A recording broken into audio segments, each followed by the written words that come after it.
Continuamos en Aula 21. Hoy ha sido un día muy interesante con temas de interés y sobre todo la participación de nuestros televidentes en este ámbito de la educación, la calidad educativa. Y dentro de la calidad, un tema que es muy interesante es la gestión.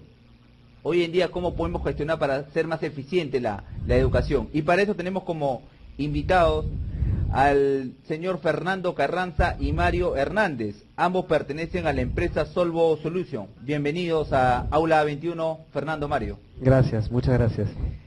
Y conversar un poquito con ustedes de este tema de la educación, pero desde el punto de vista de su especialidad de ustedes, la genial. gestión. Claro que La sí. primera pregunta que te hago, Fernando, es, tú que desarrollas programas de capacitación, charlas, en ese ámbito, ¿cómo podemos gestionar más eficientemente la educación hoy en día? ¿Cómo podemos orientar a los jóvenes cuando van a ingresar a una universidad o a un instituto? Claro que sí. Mira, yo siempre he dicho que existe una diametral diferencia entre la educación elemental, por así mencionarlo, superior y todas las variantes, y la educación corporativa. Nuestra empresa, Solvo Solutions, está enfocada más a lo que es educación corporativa. Cuando hablamos de educación corporativa, muchas plataformas de aprendizaje electrónicas, que es lo que está en boga, que es lo que se estila. Yo, por ejemplo, soy militante activo que la educación corporativa debe atacar 3 puntos, lo que es lo auditivo, lo visual y lo kinestésico. La función, o mejor dicho, la imagen del docente nunca puede ser reemplazada por un trípode, nunca puede ser reemplazada por un robot. Debería ser siempre una persona que se encargue de enseñar. Ahora, hay que entender también que existe una gran diferencia entre lo que es la pedagogía y la andragogía. Cuando hablamos de andragogía estamos hablando ya de educación para adultos, pedagogía naturalmente para niños. El adulto y el niño aprenden muy distinto. Entonces nosotros desde la empresa que manejamos vemos mucho lo que es la gestión del conocimiento, pero a través de las capacitaciones corporativas, ¿no? Que es la voz. Y en ese ámbito, Mario, de acuerdo a lo que ustedes realizan, ¿cómo a los jóvenes se les puede orientar hoy en día cuando terminan una carrera, por ejemplo? Siempre el joven, disculpa Mario, dice, ¿no? Tengo que seguir una especialización. Tiene 2 caminos, o la universidad o los centros de capacitación. ¿Cuál es el camino? Exacto, en realidad nuestra orientación va a complementar, ¿no? A complementar la educación que ellos puedan de alguna forma tener o haber decidido ya.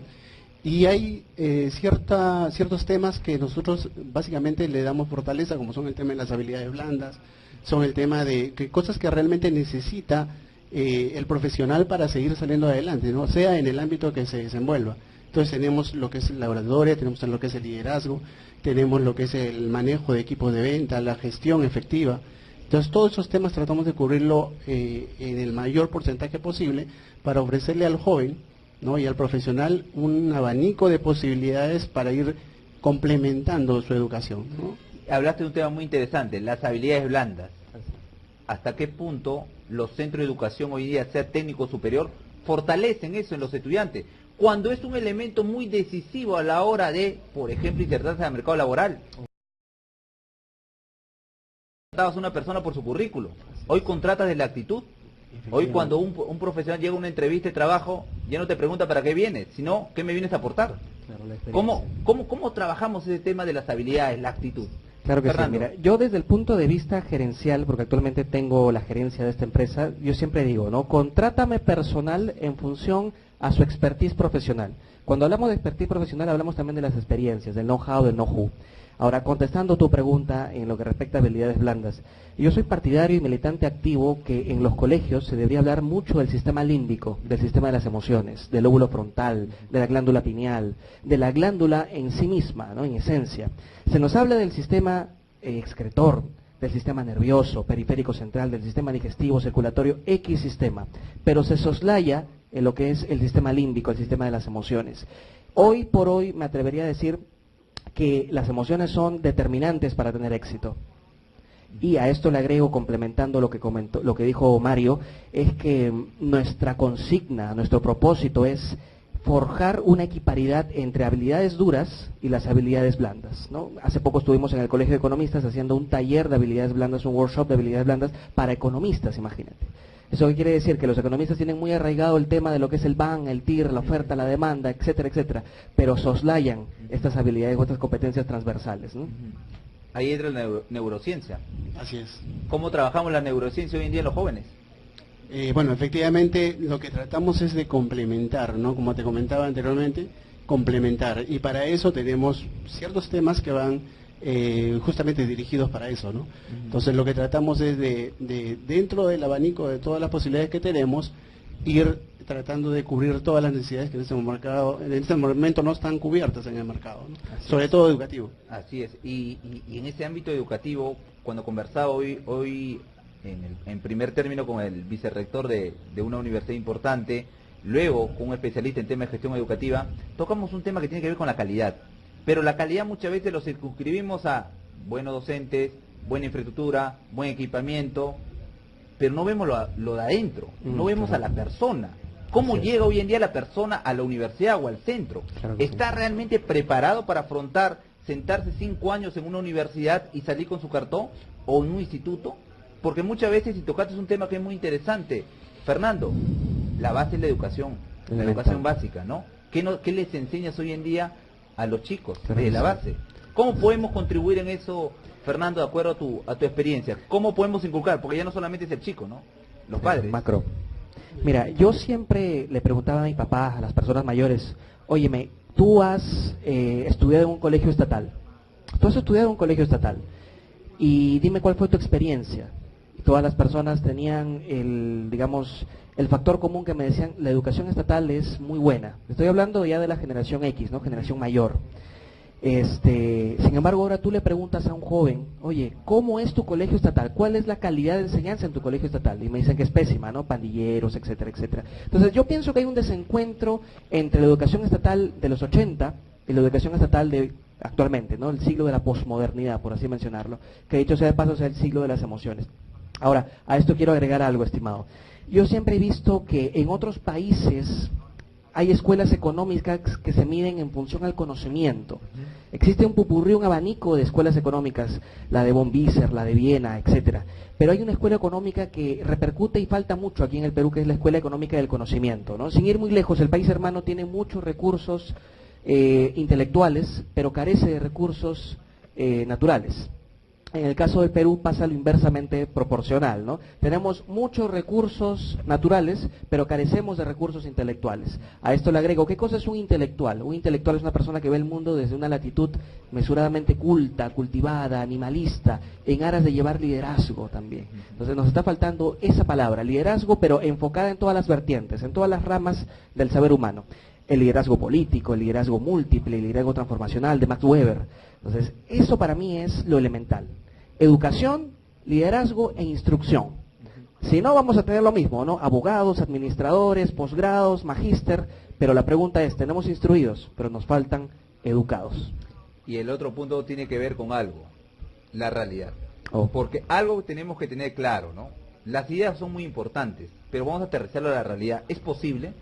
Sabiendo nuestra realidad, Mario.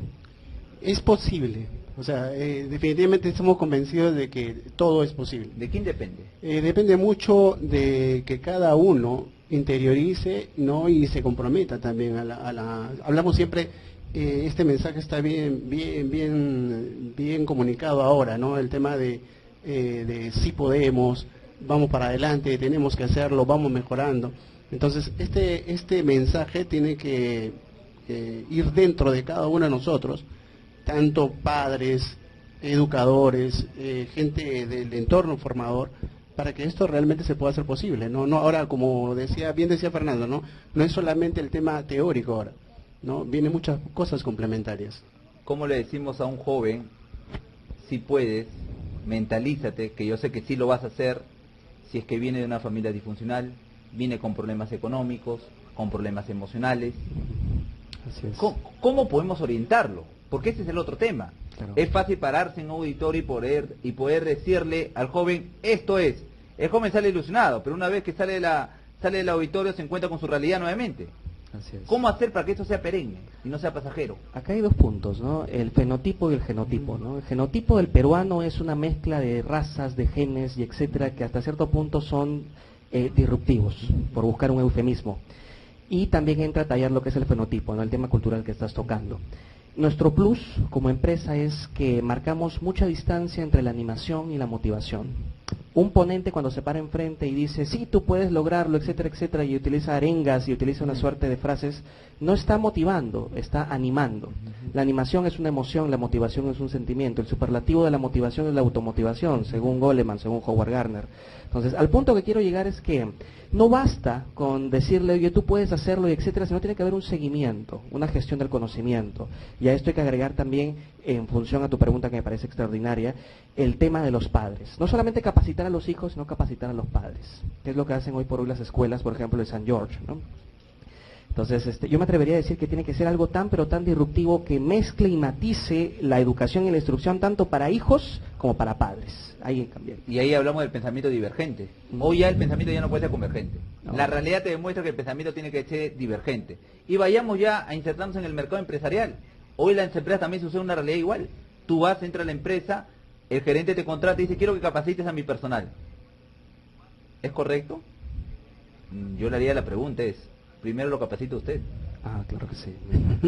¿Qué piensan ustedes? Mario. En realidad es verdad, ¿no? Es verdad. Como te digo, estamos, somos el resultado ahorita de muchos años atrás de una cultura que se ha ido, los resultados son la cultura que se ha ido practicando, ¿no? Los cambios vienen ahora, en realidad. Y es realmente el momento que necesitamos, como lo comentábamos antes, unos profesionales al 100% más preparados, más capacitados, y a eso es lo que apuntamos, ¿no? ¿Estamos preparados? Mira, Siendo realista, ustedes que tienen experiencia en el tema de la capacitación, en la charla, ¿cuál es la realidad actual? Si hablamos en un porcentaje. Mira, yo siempre he dicho, ¿no? El Producto Bruto Interno equivale a 192.666 millones de dólares. Si sacas la cuenta entre la división de los 33 millones de peruanos, no llegamos a la renta per cápita. Entonces viene ya de un tema de desigualdad, viene un tema de segregación.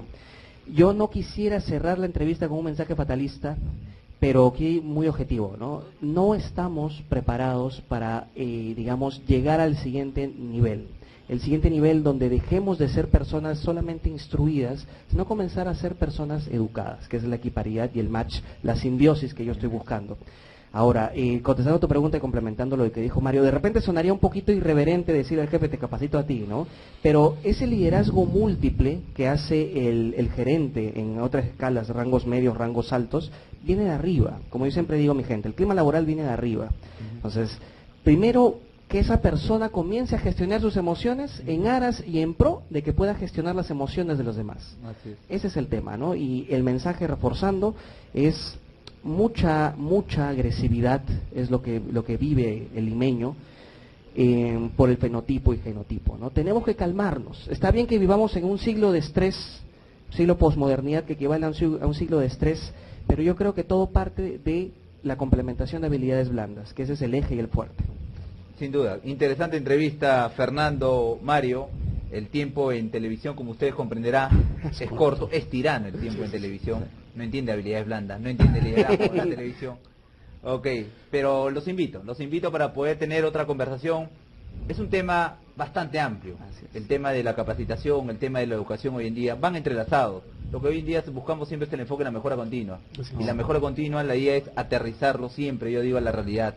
Las palabras pueden sonar bien, pero vamos a darle herramientas prácticas, de acuerdo a la realidad de cada persona, y en función a eso, conseguir resultados. Un mensaje final, Mario, Fernando, para los jóvenes que nos escuchan.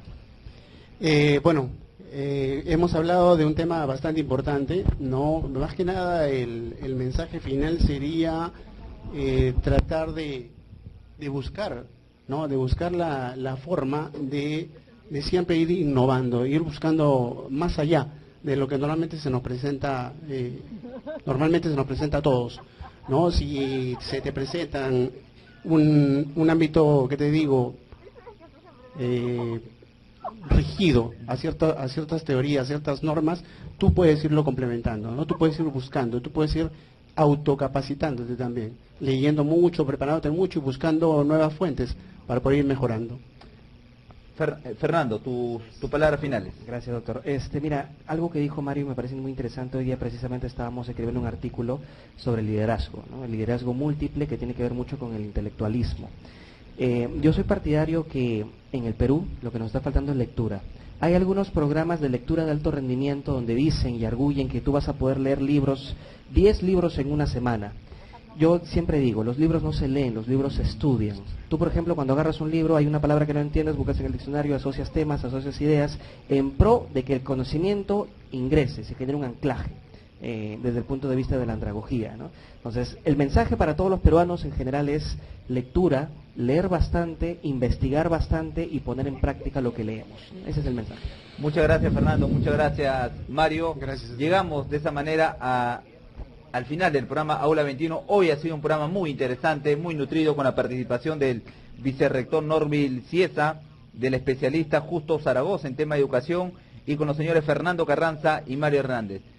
Eso es lo que busca Aula 21, darle nuevas perspectivas, brindarles enfoques, que ustedes entiendan cómo se trabaja hoy y cuál es el futuro que nos espera en el ámbito de la educación. La educación no solamente está en la casa, la educación está en todos los ámbitos. Depende de cada uno de nosotros cómo lo interiorice y cómo cada uno de nosotros lo puede aplicar. Aula 21 le muestra esta ventana. Nos vemos el miércoles. Gracias.